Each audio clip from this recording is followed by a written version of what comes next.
Ano ang mangyayari kung hindi ako makakadalo sa court hearing ko? Ayun, depende 'yan kung ang iyong court hearing, criminal Mhm, or civil at saka kung ano yung incident. civil. Kasi kung ito, kunyari criminal case, arraignment pre-trial, hindi naman po puwedeng, hindi yung arraignment kasi importante yun para makapag-proceed ang criminal case kasi ito yung pagka nagsasabi ka kung guilty ka or not guilty.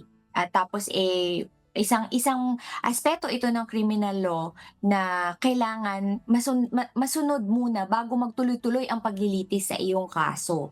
Kung sa civil case naman 'di ba, Attorney M, meron tayong tinatawag Mhm, na, puwede kang ma-default kung ikaw, hindi makadalo default. Mhm, oo, kung ikaw, kailangang dumalo depende kasi yan sa incident, kung ito ba ay ang resulta mm, ba nito ay default. Meron namang mga incidents na puwede naman na lawyer lang yung mag-appear, 'di ba, Attorney M?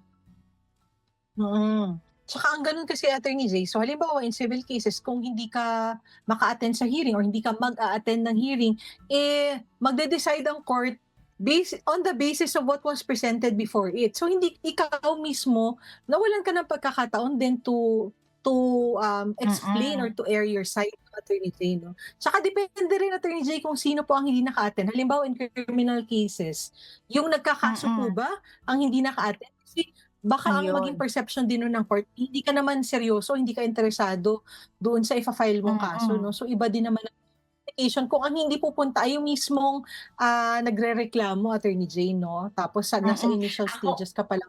Tapos ikaw ang oo, witness, 'di ako ba, Attorney Jane? Oo. Ako dati, Mm. Attorney M, yung Pau lawyer pa ako, pagka dalawang beses hindi nag-attend yung complainant na prosecution, ang bilis ko talagang mag-move for dismissal. Kasi yun na nga, isa yun sa mga grounds, Oo, hindi interesado yung complainant, ba't mo papahirapan yung aking kliyente, wala nga siya dito, 'di ba? Gano'n, Attorney M. Although sinasabi mm. ng prosecution palagi na siyempre hindi naman nila puwedeng aminin na talagang hindi na interesado yung kliyente. Pero yun nga, depende. Yes, Tama oo. yung sinabi ni Attorney M na depende kung Depende sinong party yung hindi kung nag-attend sino ng hearing. din.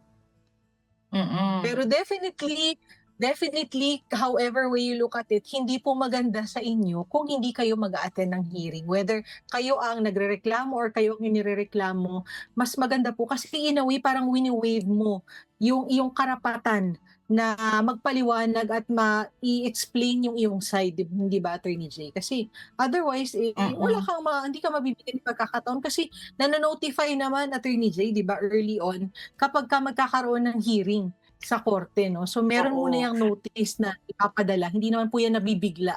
Oo. Oo, tsaka po puwede kang magsabi ng maayos sa abogado mo beforehand na hindi ka makakadalo para ang iyong Hmm, abogado, makagawa ng necessary pleading in court, asking for postponement o kaya, magpaliwanag na kung bakit kailangang, hindi ka muna makadalo at, siya na muna o kaya, magpapa-postpone siya at best kasi hindi available yung kliyente niya for whatever valid reason naman. Basta't, hingiin mo yung tulong ng abogado mo na kung bakit ka hindi mm. makakapag-attend. Tsaka valid yung reason, Attorney J. Usually naman, Attorney Ayun. J, 'di ba, kung medical reason, 'di ba, Attorney J. So, I think Mm. 'pag ganyan naman okey yan, pero kung hindi ka lang talaga nag-a-attend, medyo mahirap po yun.